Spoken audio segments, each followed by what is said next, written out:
O Bitcoin você não precisa investir de uma forma sintética, porque existe o ativo Bitcoin que te permite investir na tecnologia Bitcoin, que é a tecnologia que permite consolidar transações de forma descentralizada, sem precisar de um terceiro de confiança. Ou seja, a tecnologia Bitcoin, ela também é um monopólio digital, que também está sendo adotada com um efeito de rede gigantesco, e por isso que num gráfico logarítmico ele apresenta esse mesmo padrão que a gente vê relacionado à internet e às empresas da internet. Então, assim, para mim isso indica o quê? Que o halving não tem efeito nenhum na formação do preço. O halving é uma das coisas que mudam a oferta em circulação. Mas hoje em dia a grande maioria das moedas já está em circulação, já está. Pode ser na oferta circulante, pode ser na oferta que está na nossa cold storage, mas já está fora dos blocos. Ela já foi minerada, sabe? Já foi emitida. Então, assim, usuários resolverem vender Bitcoin porque o preço subiu, afeta a oferta muito mais do que o halving hoje em dia, por exemplo. Mas assim, nesse sentido, parece que o Bitcoin é, de certo modo, o índice de liquidez global no longo prazo. Né? Você tem que pensar em, assim, 5, 10 anos, não amanhã, não no mês seguinte. Tô entendendo errado? Bom, se você estiver entendendo errado, eu também entendi errado, porque é exatamente assim que eu penso. Que os gestores falavam, não, o Bitcoin é uma solução em busca de um problema. Não, o problema está aí, o problema existe no mínimo desde 71, você pode argumentar que bem antes, e assim, você precisa entender a questão de expansão de liquidez global para entender para que serve o Bitcoin de fato. Querendo ou não, quanto mais pessoas usarem o Bitcoin, significa que ele está ganhando um efeito de rede maior, ele está sendo uma tecnologia que está sendo adotada por mais pessoas, isso que vai gerar valor para ele de fato, valor de uso, valor de ver como uma reserva de valor e usar como poupança, o valor de pagar uma conta do dia a dia, o valor de, sei lá, usar isso para fazer uma transferência internacional em vez de usar um outro sistema de remessas internacionais que você paga mais imposto, sabe? É o fato de pessoas, instituições, empresas e hoje em dia até estados começarem a usar o Bitcoin, que faz ele ter valor no final das contas. Leta, pergunta final. A partir de tudo isso que a gente conversou, qual será o preço futuro do Bitcoin? Eu acho que a gente tangenciou isso um pouco.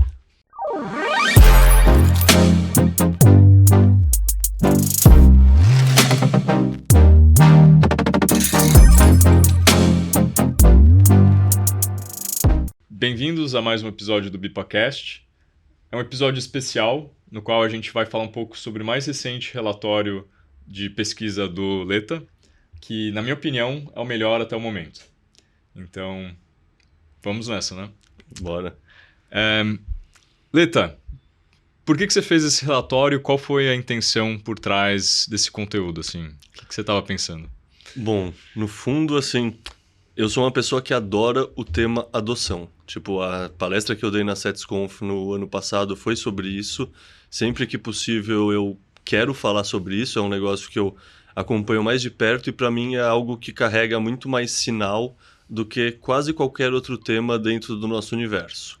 Tipo, por exemplo, eu escolhi inclusive sair da Arthur e vim trabalhar na BIPA porque eu adorava o ecossistema de mineração, mas você falar de mineração é árido e você não está colaborando para a adoção do Bitcoin como um todo. Vim para a BIPA me deu a oportunidade de falar para pessoas que não... Sabe, o cliente de uma mineradora de Bitcoin não é o cliente que vai comprar Bitcoin, fazer o DCA, fazer o HODL, fazer as boas práticas do Bitcoin. Então, assim, eu sempre gostei muito do tema adoção do Bitcoin.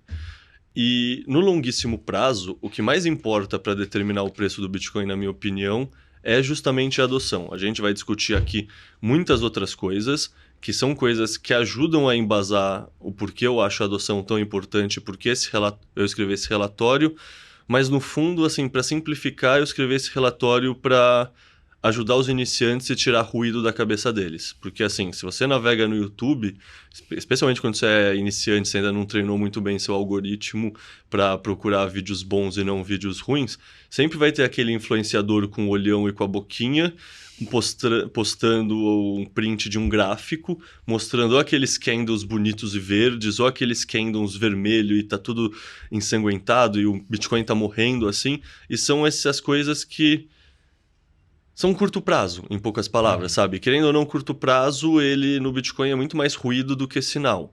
Então, no fundo, eu escrevi esse relatório para ensinar as pessoas, especialmente os iniciantes, mas acho que todo mundo é importante saber esse processo que está descrito no relatório, que são as coisas que realmente influenciam o preço do Bitcoin no longo prazo.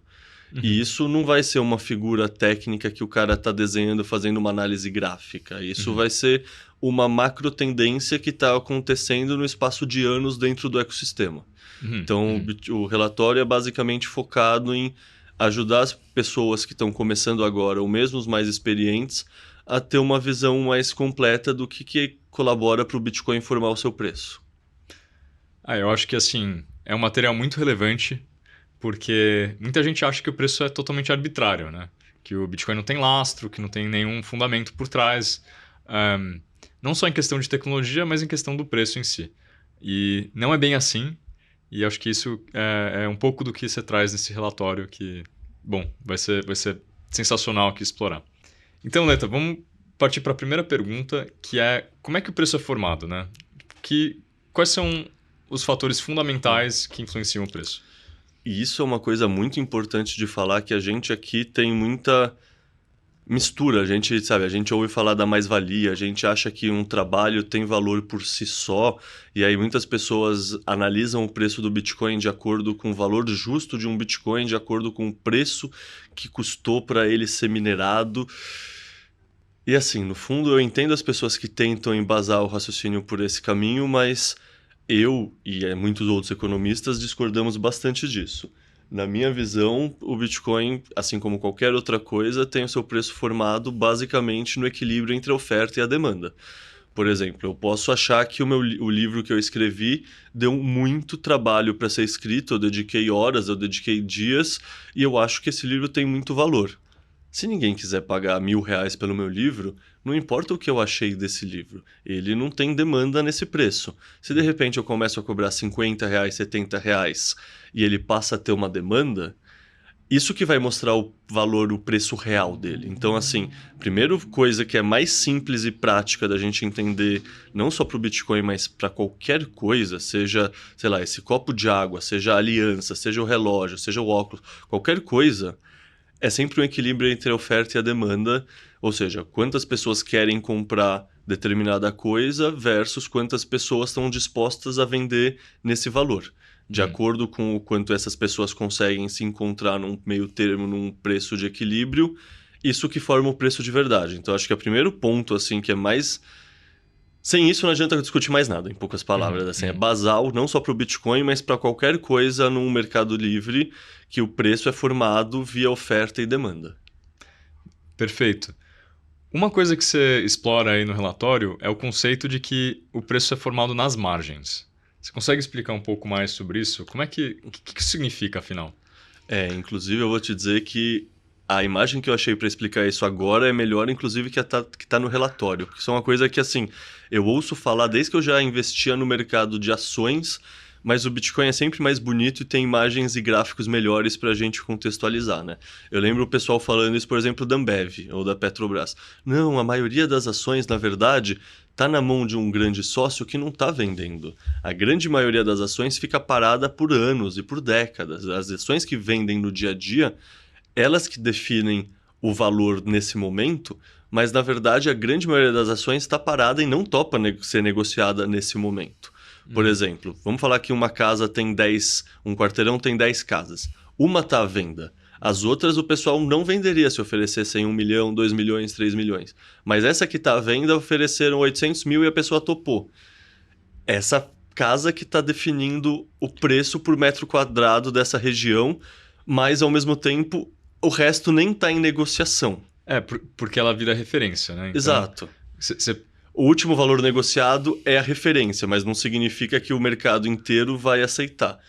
E aí, tipo, esse gráfico que eu trago explica bem isso, assim. Se você reparar, tem 5 linhas diferentes aí. Tem a linha do preço, que é a linha que está em preto. Acho que essa nem preciso explicar, todo mundo já conhece de cor como o preço do Bitcoin varia ao longo do tempo. Tem o laranja, que é os bitcoins que já entraram em circulação, então a gente viu que lá tem aproximadamente 20 milhões, ao longo da história do Bitcoin vai chegar nos 21 milhões. Tem essa linha em azul, que são as moedas que são dos long-term hodlers. Isso são moedas que o pessoal estima que estão paradas há pelo menos 6 meses. A gente tem uma linha em lilás, que são as moedas que o pessoal estima que são perdidas, e tem uma linha em vermelho escuro, roxo claro, que está chamada aqui de hot supply menor de um mês. Ou seja, são as moedas que se mexeram pela última vez há um mês ou menos. Então, se comparar das 20 milhões de moedas, a gente consegue ver que mais de 15, 16 milhões de moedas estão paradas há mais de 6 meses, e assim, deve ser 1 milhão, um número assim, bem menos do que os 5 milhões que está como referência, que são moedas que foram movimentadas há menos de um mês. Então, ou seja, tudo que está definindo o preço do Bitcoin são as negociações que estão acontecendo na corretora nesse exato momento. Isso está acontecendo com essas moedas que se movimentaram há menos que um mês por definição. Isso é uma parcela muito pequena das moedas que estão ativas, que já foram mineradas. Então, assim, a grande maioria dos bitcoins não está em negociação. E assim, se você parar para pensar, a maioria dos seus bitcoins está onde? Está numa corretora ou está numa hardware wallet? No meu caso, uma hardware wallet, sem dúvida. Exato, ou seja, não está em negociação, não está em circulação, elas não estão ajudando a definir o preço. Ou seja, as únicas moedas que estão ajudando a definir o preço do Bitcoin atualmente são essas moedas que estão em negociação atualmente. Então, assim, da oferta total de Bitcoin, é a grande minoria. Eu ia comentar que a primeira vez que você me apresentou esse conceito do preço ser formado na margem, eu achei contraintuitivo, difícil de entender, mas no fim, se a gente está pensando que o preço é formado por oferta e por demanda, faz sentido que assim seja formado pela oferta disponível. Ao mesmo tempo, é um quanto óbvio, porque oferta só é oferta se ela estiver disponível. É que tem uma... Assim, eu entendo o que você está falando, mas é que o pessoal chama tudo que já foi minerado de oferta. Daí eu faço a distinção entre oferta e oferta circulante. Porque assim, tem oferta que é o supply, que é o total de coisas que já estão disponíveis e estão ou não circulando. Mas sim, tem uma ambiguidade nesses termos que causa uma grande confusão mesmo. Total. Outra coisa que você explora, eu não sei se tem mais algum comentário quanto a esse ponto específico. Quanto a isso, eu só trouxe mais esse gráfico que aí, em vez de mostrar o supply de um mês só, tem um supply de menos de 6 meses, que é o que eles chamam de short-term hodler, ou seja, são os hodlers de curto prazo. E aí, só trouxe aqui para mostrar como um é o inverso do outro. Basicamente, tem os hodlers de longo prazo, você pega x menos 1, tem o resultado dos hodlers de curto prazo.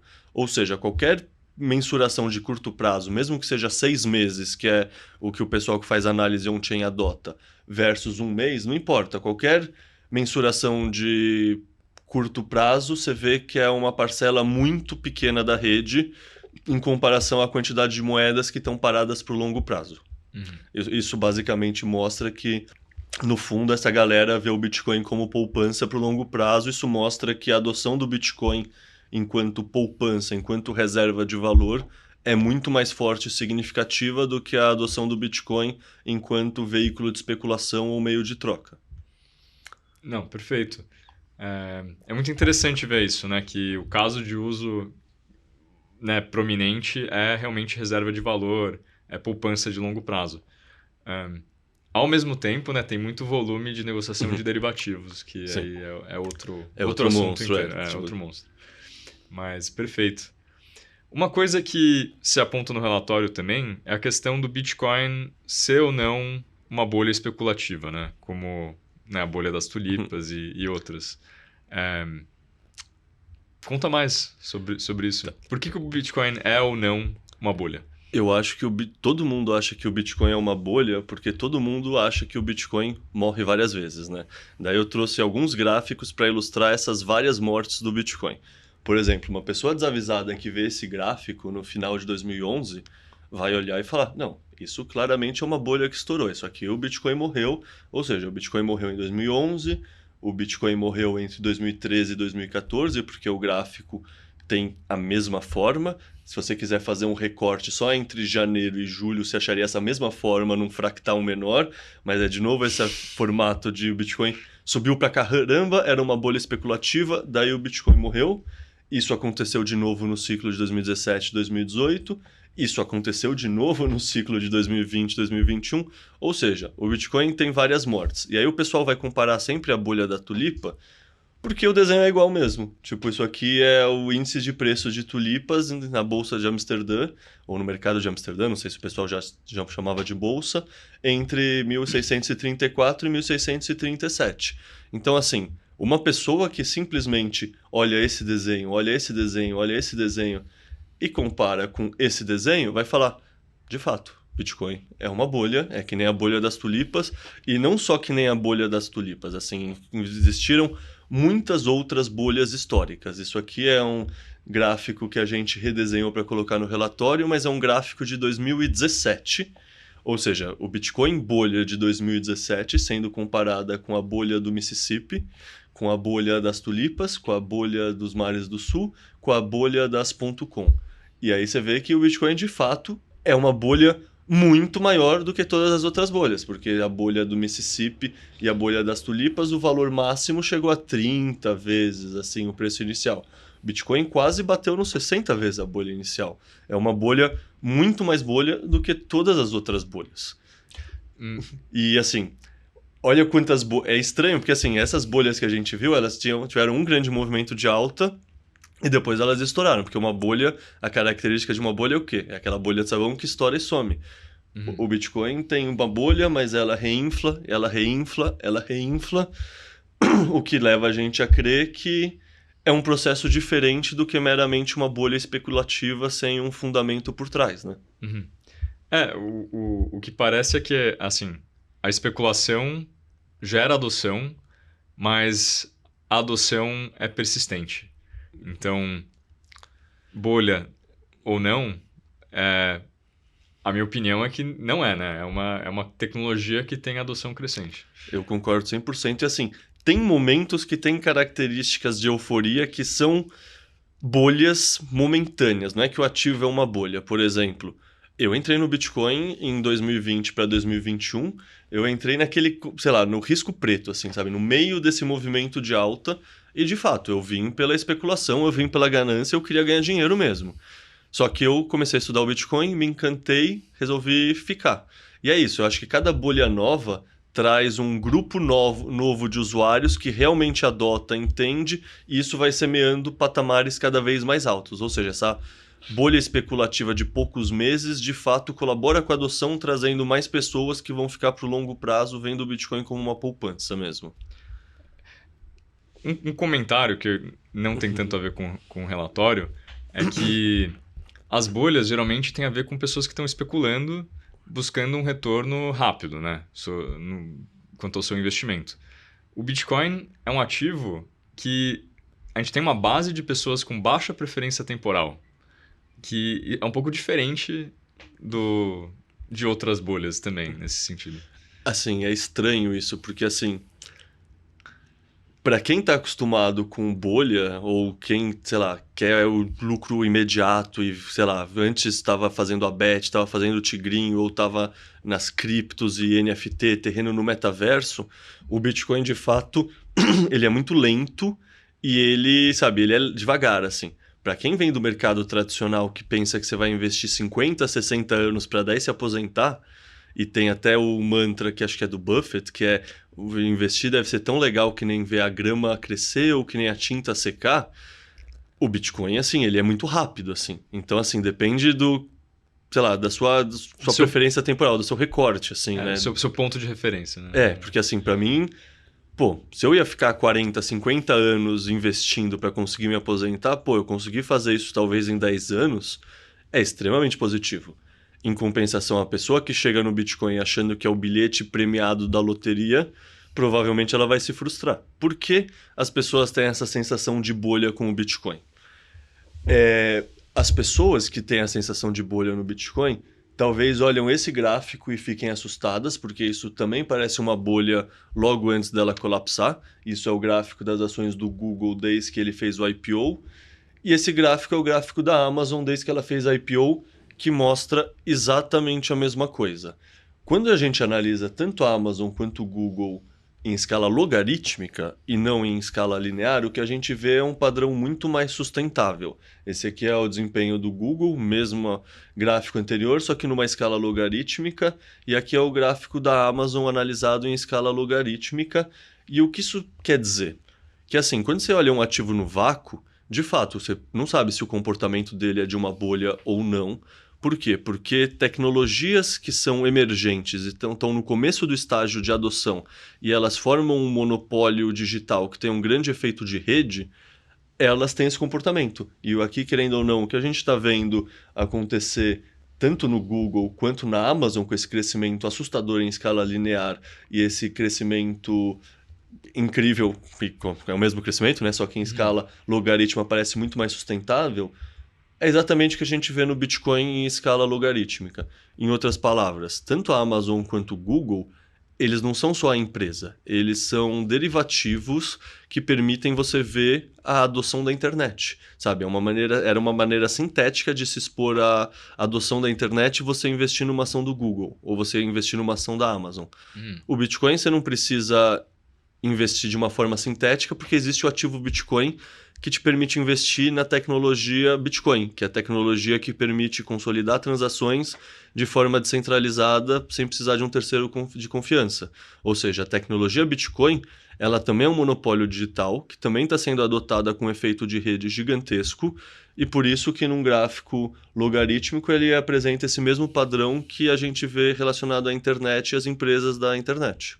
Uma coisa que eu acho interessante em relação ao que você acabou de dizer, Leta, é a noção de que assim, o Bitcoin é uma nova convenção monetária, um novo tipo de poupança, possivelmente, né, virá a ser uma nova forma de precificar as coisas também, né? Então, em termos do seu potencial, é um absurdo. E é isso, né? Assim, à medida que ele vai sendo adotado por mais pessoas, ele tem mais valor, a convenção se consolida.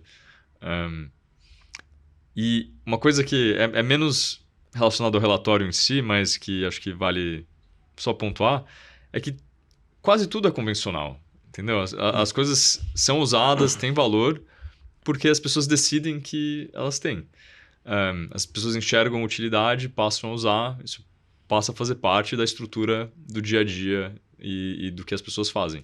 Só preciso fazer uma observação aí. Primeiro, concordo. Segundo, às vezes tem um pessoal que é muito relativista que fala, então qualquer coisa pode ser. Então, não é que o Bitcoin vai ganhar porque uma banana pode ser dinheiro. Mas essa escolha está sempre pautada em a coisa que tem melhores características técnicas. Então, assim, as pessoas podem convencionar que dinheiro usar, mas elas vão tender a escolher o dinheiro que tem melhores características técnicas, que é o Bitcoin, e antes foi o Fiat e antes foi o ouro, sabe? Sempre tem uma evolução de características técnicas que gera o ser humano a convencionar, aceitar o que tem a característica técnica superior.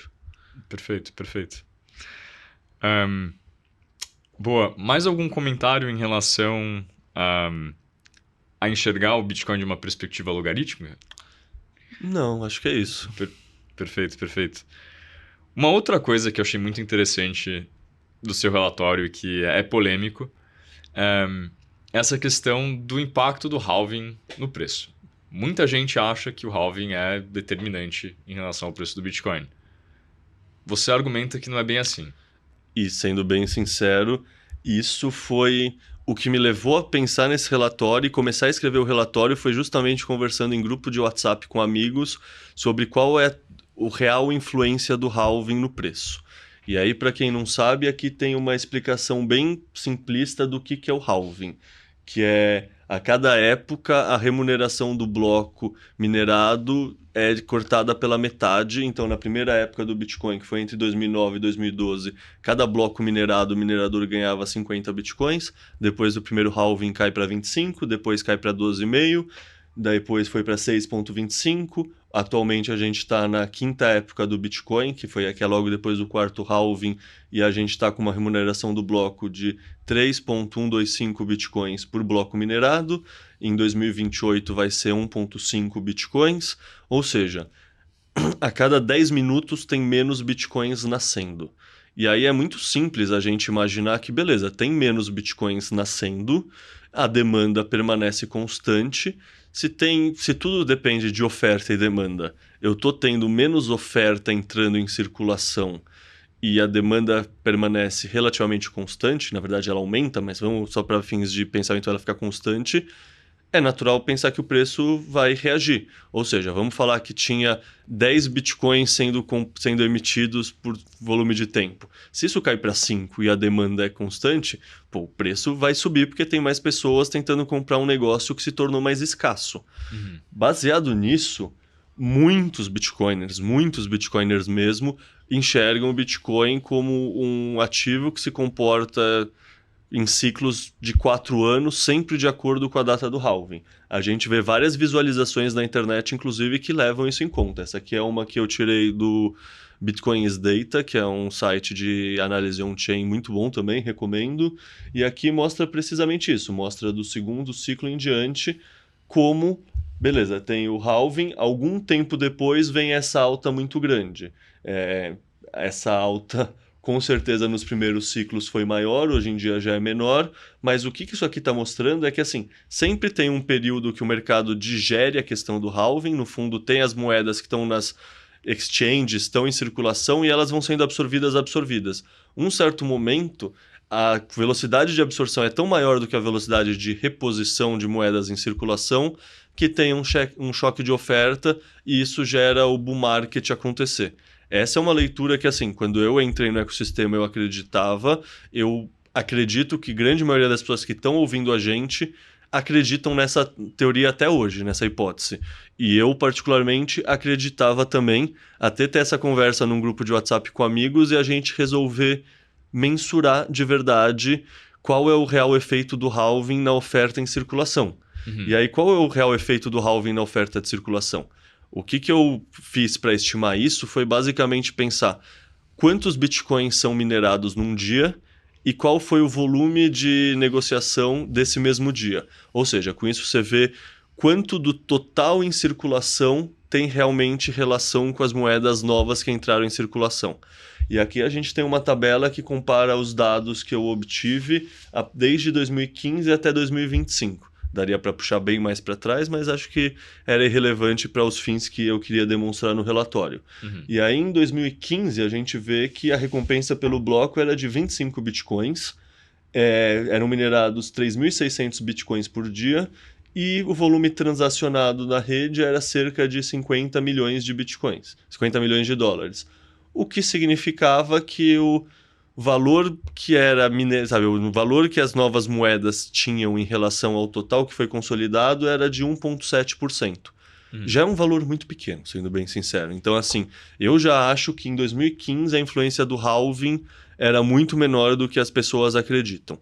Se a gente acelerar essa análise e pular agora direto para 2025, onde 1,125 bitcoins são minerados a cada bloco, então são 450 bitcoins sendo minerados por dia, e a gente está consolidando mais de 30 bilhões de dólares, isso óbvio que é a data que eu fiz o relatório, que é 29 de abril, então tem variações, mas assim, vamos se for 20 bilhões e não 30 bilhões, ou for 15 bilhões, ainda é aproximadamente zero, é 0,1% a influência do halving no volume total transacionado. Então, assim, para mim isso indica o quê?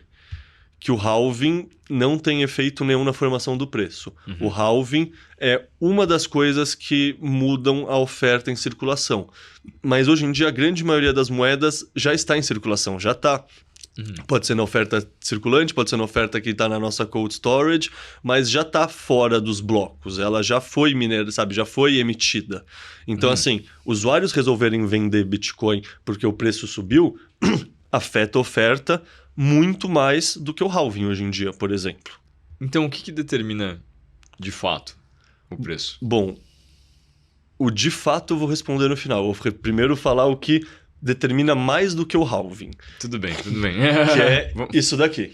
Helicopter money. Chuva de dinheiro. Dinheiro nasce em árvore, sim. Hoje em dia o pessoal expande a base monetária como se não houvesse amanhã. Quando eu digo o pessoal, são os governos. E, assim, é muito interessante, mas eu lembro, sei lá, no ciclo passado, em 2020... pouquíssimas pessoas dentro do ecossistema se importavam minimamente com fazer qualquer tipo de análise macroeconômica. Sabe, o Bitcoin ia para a lua em 2021 como se não houvesse amanhã e ninguém estava preocupado com o que ia acontecer com a taxa de juros ou com a curva de liquidez. Era uma ideia muito de nicho, mesmo dentro do nicho do Bitcoin. E aí, 2021, a maré virou, estava todo mundo nadando pelado mesmo e foi uma lição assim bem forte para o ecossistema. Eu acho que muita gente percebeu o quão relevante é a macroeconomia, o quão relevante é a expansão ou retração da base monetária para o comportamento do preço do Bitcoin.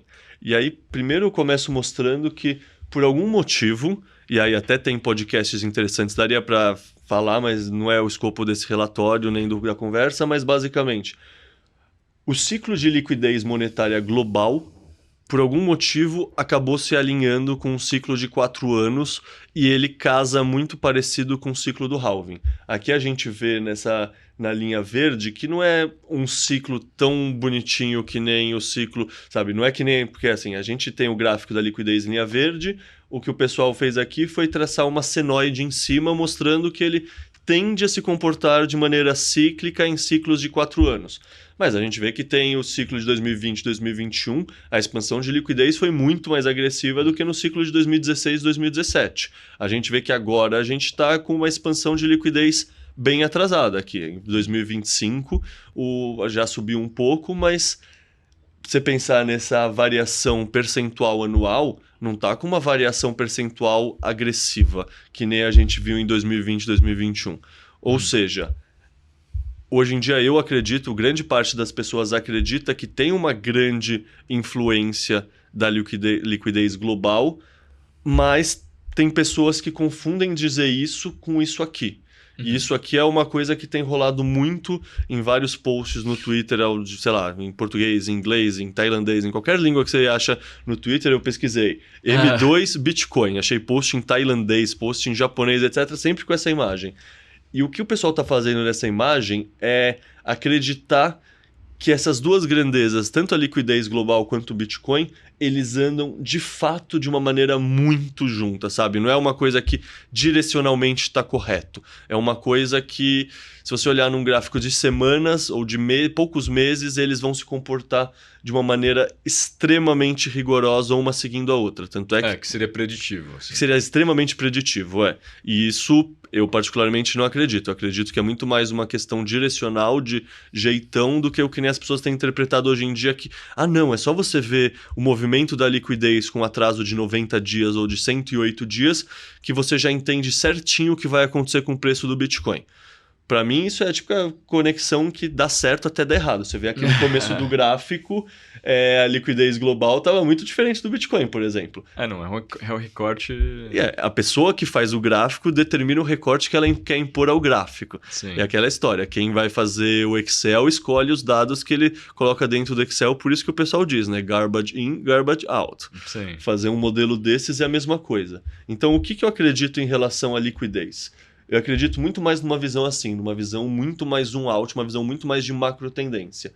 Aqui a gente vê em bege a liquidez global, que é o dinheiro global, e a gente vê como, se você for pegar cada solucinho desses, é muito mais difícil você ver uma relação. Mas se você pega os momentos que ela realmente caiu, de fato, toda vez que a expansão de oferta global retraiu um pouco, isso afetou e está relacionada com todos os bull markets, os bear markets que o Bitcoin passou. É só coincidência? Não é. Eu acredito que não seja. Eu acredito que o Bitcoin, de fato, age como uma grande esponja de liquidez global.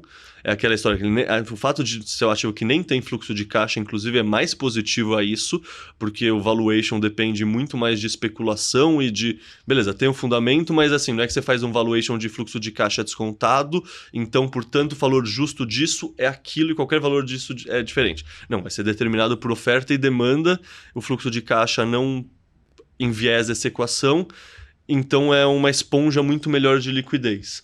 Mas é isso, num jeitão macro da coisa, não no jeitão zoom in de curto prazo, vamos prever o que vai acontecer na semana que vem. Assim, a correlação existe em, né, linhas de tempo maiores. Ela é mais forte em faixas de tempo maiores. Isso. Mas assim, nesse sentido, parece que o Bitcoin é, de certo modo, um índice de liquidez global no longo prazo. Né? Você tem que pensar em, assim, 5, 10 anos, não amanhã, não Sim. no mês seguinte. Tô entendendo errado? Bom, se você estiver entendendo errado, eu também entendi errado, porque é exatamente assim que eu penso. Não, perfeito. Tipo, tanto é que o Saifedean, no livro dele, fala qual é o maior risco para o Bitcoin. O maior risco para o Bitcoin é se os governos se tornarem responsáveis do ponto de vista fiscal e voltarem para o padrão ouro, porque isso significaria que não teria mais expansão de base monetária, não teria mais injeção de liquidez no sistema, ou seja, o Bitcoin não teria o que absorver de liquidez. Isso é um ponto interessante, né? Se você está formando a sua tese em relação ao Bitcoin, vale a pena também pensar em qual é a sua tese em relação à liquidez global a curto, médio e longo prazo. Ah, com certeza. Acho que assim, o Bitcoin é uma solução. Tipo, é difícil você entender a solução se você não entende o problema. Tipo, o Bitcoin... E aí muita gente fala, não, isso era mais um papo do passado, né? Que os gestores falavam, não, o Bitcoin é uma solução em busca de um problema. Não, o problema está aí, o problema existe no mínimo desde 71, você pode argumentar que bem antes. E assim, você precisa entender a questão de expansão de liquidez global para entender para que serve o Bitcoin de fato. O problema, no caso, a diluição do nosso poder de compra. Nosso poder de compra. O problema é que quando o governo faz isso, quando ele expande a base monetária, ele está diluindo o poder de compra dos indivíduos. Ou seja, ele está gerando inflação de propósito. Isso significa que todo mundo que não fizer o próprio dinheiro valorizar pelo menos o quanto a inflação tirou de poder de compra, está ficando mais pobre. Então, assim, o problema de fato é que o dinheiro da forma que ele existe hoje é feita para nos roubar. Eu tô de acordo. Não é uma recomendação de investimento. Beleza. Acho que um dos pontos, talvez quase finais aqui em relação ao relatório, é essa pergunta, né? Qual que é o papel da adoção do Bitcoin no preço? Perfeito, que é como eu comecei falando e falei da importância de tudo. E, no fundo, qual é o meu ponto ao falar da adoção relacionada a tudo isso que a gente está falando? A gente começou falando sobre oferta e demanda. Não adianta nada o Bitcoin ser perfeito do ponto de vista técnico, não adianta nada a liquidez global estar expandindo de uma maneira assustadora se não tiver demanda pelo Bitcoin. E o que vai determinar existir demanda pelo Bitcoin é o grau de adoção dele. Em poucas palavras, se ninguém tivesse usando o Bitcoin, tanto faz se ele é escasso ou não, sabe? Aquele exemplo de, o desenho que a minha sobrinha fez para mim é escasso, mas ninguém vê valor, ninguém está adotando, significa que ele não foi monetizado. O mesmo vale para o Bitcoin. Querendo ou não, quanto mais pessoas usarem o Bitcoin, significa que ele está ganhando um efeito de rede maior, ele está sendo uma tecnologia que está sendo adotada por mais pessoas, e isso que vai gerar valor para ele de fato, valor de uso, valor de ver como uma reserva de valor e usar como poupança, o valor de pagar uma conta do dia a dia, o valor de, sei lá, usar isso para fazer uma transferência internacional em vez de usar um outro sistema de remessas internacionais que você paga mais imposto, sabe? É o fato de pessoas, instituições, empresas e hoje em dia até estados começarem a usar o Bitcoin que faz ele ter valor no final das contas.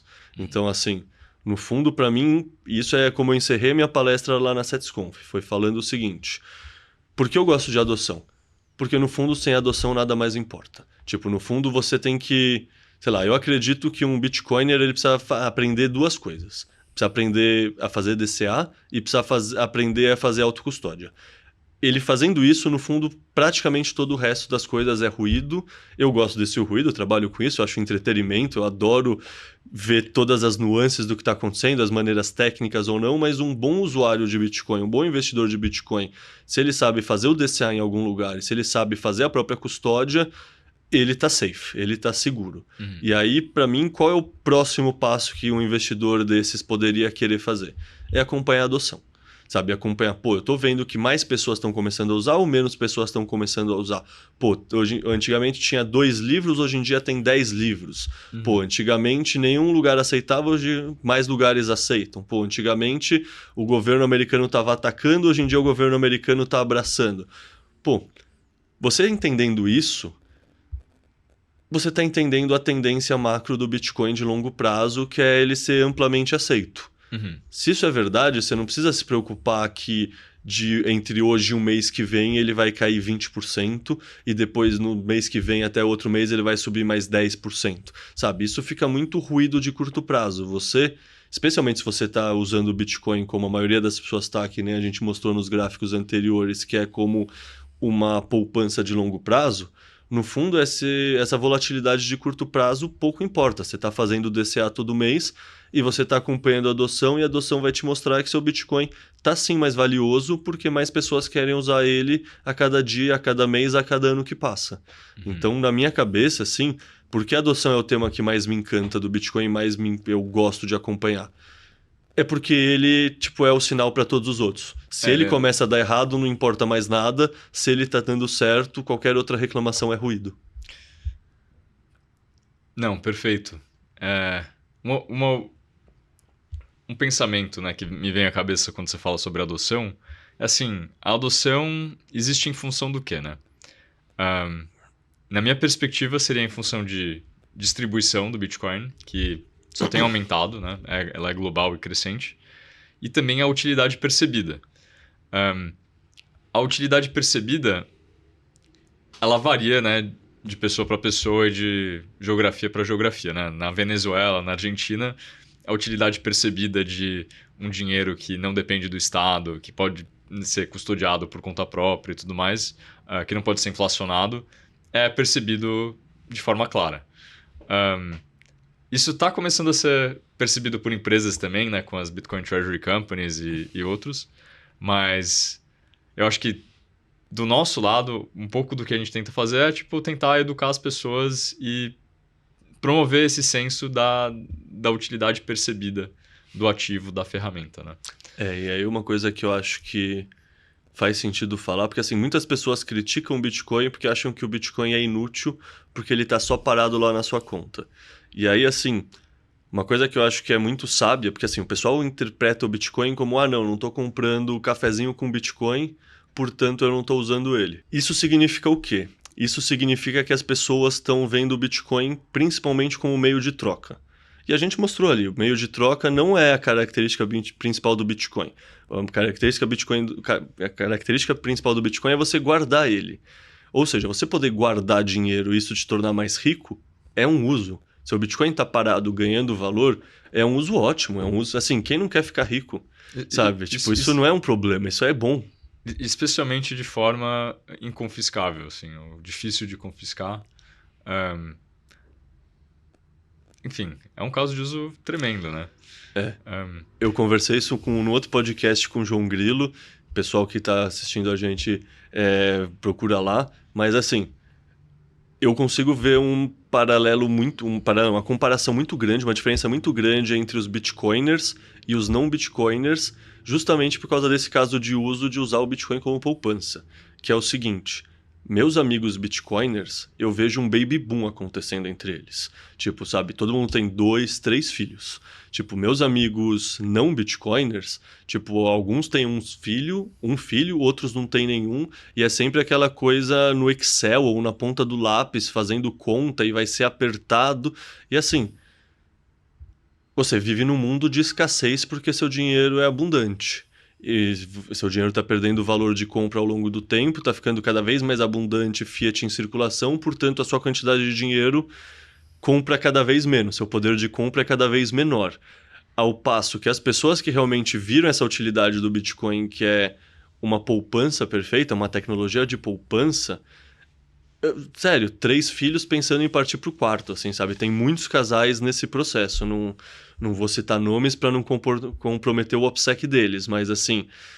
E faz sentido, isso querendo ou não é uma analogia que o Jeff Booth fala nos podcasts que ele participa ou no Preço do Amanhã, que é o livro dele, que é a comparação entre os funcionários que estavam dentro da Amazon com os funcionários que estavam no Walmart ou no Sears na mesma época. O pessoal do Walmart e do Sears via o mundo ficando cada vez menor, com menos possibilidade, com mais escassez, os negócios não estavam fluindo, a empresa não estava crescendo, tinha vários cortes, funcionários sendo demitidos, a empresa ficando menor, tudo ficando atrofiado. Nessa mesma época, a Amazon estava porrando. Por quê? Porque eles escolheram construir num ecossistema que estava em franco crescimento, que era a internet no caso deles. É uma nova plataforma, né? Exato. É. O Bitcoin é exatamente isso. Eu acho que isso é muito interessante, né? Isso é um assunto inteiro à parte, né? Que assim, como a perspectiva de prosperidade afeta escolhas na vida, como por exemplo, constituição de família, né? Mas é isso. Eu acho que assim, o Bitcoin tende a dar certo. Tem coisas que a gente não sabe, né? Não dá para prometer absolutamente. Mas direcionalmente ele é uma fonte de esperança, né? E eu acho que isso é uma questão enorme em termos do valor que ele tem e para melhorar a qualidade de vida das pessoas e a perspectiva que elas têm em relação ao seu futuro, sem dúvida. Com certeza. Eu acho que o último adendo sobre isso, antes da gente encerrar, é que assim, será que as pessoas nos anos 50 ou 70 estavam tão preocupadas com ser mais produtivo, ser mais produtivo, ser mais produtivo, fazer um coach com a minha produtividade, etc? Para mim, não. Para mim, isso é uma questão que quanto mais o tempo passa e quanto mais o nosso dinheiro compra menos, porque teve mais inflação, nosso poder de compra foi mais diluído, mais você fica procurando qualquer alternativa possível e você fica tentando tirar, sabe, espremer o limão até o finalzinho para pegar o finalzinho do suco. Para mim, isso é muito reflexo dessa sociedade menos escassa do ponto de vista de dinheiro e mais escassa no ponto de vista poder de compra que a gente constituiu nos últimos 30, 40, 50 anos. Perfeito. Uma coisa que eu ia comentar é só a questão de pensar no valor das coisas em termos do denominador, né? Então, se o denominador está sendo diluído, tem que pensar no impacto disso, né? O Bitcoin é, a princípio, um denominador melhor de valor, porque ele preserva valor e tende a absorver liquidez, né? Para contornar esse efeito da expansão monetária que está ocorrendo no mundo inteiro. Só para explicar isso num jeito mais simples, eu gosto de traduzir às vezes o que as pessoas falam, palavras mais simples, para o pessoal que está em casa. Imagina que você tem uma casa. Uma casa é igual a uma casa. Mas a conta de verdade é uma, tipo, ou seja, 1 igual a 1 igual a 1. Mas esse 1 está dividido pelo dólar. Se o dólar cair de valor e esse 1 valer 0,8, agora essa uma casa original está dividido por 0,8, então ela é 1,25. Significa que se o dólar perdeu 20% de valor, sua casa provavelmente subiu 25% de valor e você nem entendeu por quê. Então as pessoas que ficam achando, eu investi certo no imóvel, o imóvel está crescendo, olha como eu estou ficando rico. Você não está ficando rico, sabe? Um carro usado, não é que antigamente ele custava 10 mil reais, hoje um carro usado custava 50, 80 mil reais. Na época da pandemia a gente via inclusive carros usados sendo valorizados ano contra ano. Não é que esse carro está valendo mais. É que o seu denominador, a parte de baixo, sabe? A parte de baixo da fração, o porquê você está dividindo as coisas de cima, está ficando cada vez menor, o que faz todos os números de cima parecerem maiores. Mas é exatamente isso, o problema é o denominador. Isso faz sentido para mim, faz sentido para você. Eu acho que aos poucos, né, as pessoas vão também tomar consciência disso, porque não é necessariamente intuitivo, né? Você pensar em valor real versus valor nominal, né? As pessoas pensam muito em termos nominais do número, E não, assim, a qualidade do que o número representa. Eu ia falar alguma coisa. O último comentário só porque eu relembrei aqui esse gráfico que você mostrou. E eu acho que esse gráfico representa um pouco um meme, né, que existe no Bitcoin, que é tipo 21 sobre infinito. No longo prazo, é isso que parece, né? Essa é a tese. 100%. Então, Eu tenho um gráfico que eu costumo mostrar nas aulas introdutórias da BIPA, que eu faço lá para o pessoal no onboarding, e que está na minha palestra sobre adoção, então vai estar no próximo relatório sobre adoção, que é exatamente isso, que é o valor do Bitcoin aqui, daí em cima tem a expansão da base monetária, e embaixo tem a oferta escassa do Bitcoin. Portanto, assim, o Bitcoin tende ao infinito só porque ele é finito e a expansão da base monetária é infinita. Contanto que a adoção não seja comprometida severamente de alguma forma. Exato. Contanto que haja adoção, essa dinâmica das bases monetárias, da expansão de uma e da outra ser limitada, já faz todo o resto acontecer. Perfeito, perfeito. Leta, pergunta final. A partir de tudo isso que a gente conversou, qual será o preço futuro do Bitcoin? Eu acho que a gente tangenciou isso um pouco. Eu acho que vai ser maior do que hoje. É simples assim. Assim, se a gente falar no universo de 5 anos ou de 10 anos, eu diria que é quase certeza que vai ser maior que hoje. Se falar na semana que vem, eu não tenho a menor ideia. Se falar no próximo mês, eu não tenho a menor ideia. E assim, desconfie de qualquer pessoa que falar que tem ideia disso, sabe? Eu acho que a gente consegue ver macro tendências e extrapolar onde elas vão chegar. Mas o caminho que elas vão, o que o preço vai fazer até lá, ninguém consegue dizer, e se a pessoa disser que consegue, se a pessoa disser que consegue dizer, desconfie. Perfeito, Leta. Obrigado aí pela participação nesse episódio, aí por também apresentar, né, a sua pesquisa a todos nós. Eu ia avisar para o pessoal, né, assim, esse relatório completo está disponível para ser baixado, então tá na descrição do vídeo. E vai ter um QR Code também ao longo do vídeo. Tem um QR Code ao longo do vídeo. E é isso, gente. A ideia aqui, né, a gente está fazendo esses relatórios, o Leta tem passado muito tempo construindo esses relatórios para que vocês consigam tomar suas próprias conclusões, né? Leiam, estudem e, enfim, cheguem às suas próprias conclusões. E se tiverem dúvidas, pode entrar em contato que a gente responde. Ou seja, dúvidas sobre o relatório, por favor, entrem em contato que eu respondo também, à vontade. E dúvidas que não estejam incluídas no relatório, também entrem em contato, que é bom que eu vejo temas para explorar nos próximos relatórios e responder para vocês. Pode deixar nos comentários, né? É isso. Obrigado, Leta. Valeu.